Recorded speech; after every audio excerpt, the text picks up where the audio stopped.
Puji syukur kepada Tuhan, Bapak, Ibu, dan Saudara yang terkasih dalam Tuhan Yesus Kristus. Shalom, selamat hari baru. Tentu kita bersyukur karena Tuhan memberikan kita kesempatan dan anugerah di hari ini. Kalaupun ada pergumulan, tantangan, yakinlah bahwa kebaikan Tuhan ada di dalam kehidupan kita. Puji nama Tuhan, sepanjang bulan ini saya mengajak jemaat Tuhan untuk memikirkan, merenungkan tentang prinsip kasih. Bagaimana kasih itu harus diimplementasikan dalam kehidupan kita hari lepas hari. Tetapi juga berpikir tentang kasih yang lebih unggul di level yang selanjutnya. Izinkan saya di dua video ini menyampaikan sebuah ringkasan atau ikhtisar kenapa kita perlu mempraktikkan kasih dan menghidupi kasih di dalam keseharian kita, dan bahkan kita meyakini bahwa intisari pengajaran dari Tuhan Yesus sendiri adalah kasih. Kasihlah Tuhan Allahmu dengan segenap hatimu dan seterusnya. Kasihlah sesama manusia seperti dirimu dan seterusnya. Intisari dari pengajaran dari Tuhan adalah kasih sendiri. Kita meyakini hal itu. Gereja Kristen Nazaren di dalam teologinya juga percaya bahwa ketika seseorang itu berjumpa dengan Tuhan, dia mengalami pengudusan. Salah satu dampak yang harus ditunjukkan adalah kasihnya semakin matang, kesempurnaan kasih.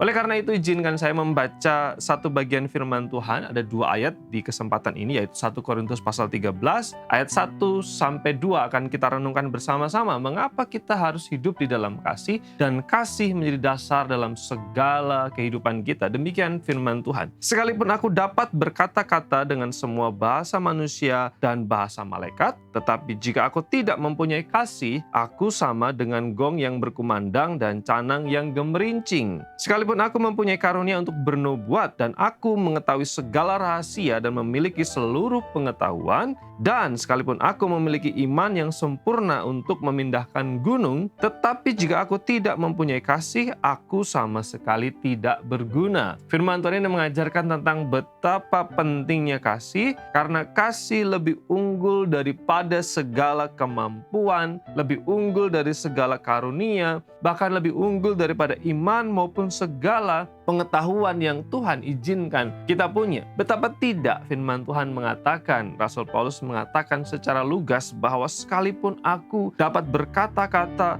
dengan semua bahasa manusia. Bapak, Ibu, dan Saudara semua, bayangkan betapa menakjubkannya ketika seseorang bisa berbicara dengan berbagai macam bahasa berbeda. Saya pernah berjumpa dengan seseorang di Afrika Selatan. Dia bisa berbahasa 8 bahasa berbeda dengan lancar, dengan fluent. Saya begitu kagum bagaimana bahasa-bahasa itu ditata sedemikian rupa di dalam otaknya dan tidak bertukar satu dengan yang lain. Mengagumkan. Tapi Paulus mengatakan bahwa sekalipun seseorang bisa berkata-kata dalam bahasa manusia, semua bahasa manusia, entah berapa jumlahnya, ada yang mengatakan sekitar 7.000 bahasa di dunia ini. Tetapi kalau dia tidak punya kasih, itu sama seperti gong yang berkumandang dan canang yang gemerincing.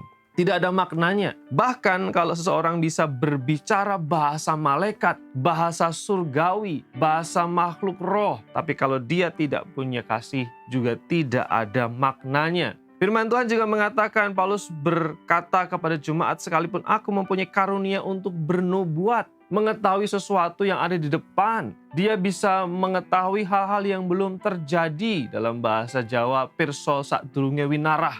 Ketika seseorang bisa mengetahui hal besar, rahasia besar, bahkan mengetahui segala rahasia dan memiliki seluruh pengetahuan di jagat raya ini, tapi kalau dia tidak punya kasih, maka tidak berguna. Baik kemampuan bernubuat maupun juga mengetahui rahasia maupun juga pengetahuan itu. Bahkan di bagian yang terakhir, Paulus mengatakan, sekalipun aku memiliki iman yang sempurna untuk memindahkan gunung. Ini mengutip perkataan Tuhan Yesus, kalau ada seseorang yang punya iman sebesar biji sesawi, dia bisa berkata kepada sebuah gunung dan pindah, maka gunung itu pindah. Dan Paulus mengatakan sekalipun dia punya iman yang semacam itu bisa memindahkan gunung. Hei gunung Merapi, pindahlah ke Parangtritis, maka gunung itu pindah misalnya. Tapi kalau tidak punya kasih, seseorang itu tidak berguna. Betapa firman Tuhan ini menegaskan pentingnya kasih dalam kehidupan kita. Karena kasih lebih unggul dari segala kemampuan, kasih lebih unggul daripada segala karunia,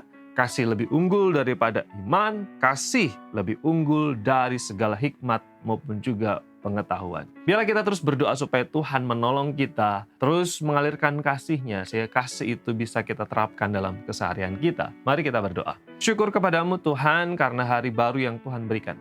Mengucap syukur untuk firman-Mu juga yang menjadi dasar dalam kehidupan kami. Biarlah kami terus bertumbuh semakin dewasa dan semakin matang di dalam kasih. Berkat dan anugerah Tuhan atas jemaat semua. Dalam nama Yesus kami berdoa. Amin.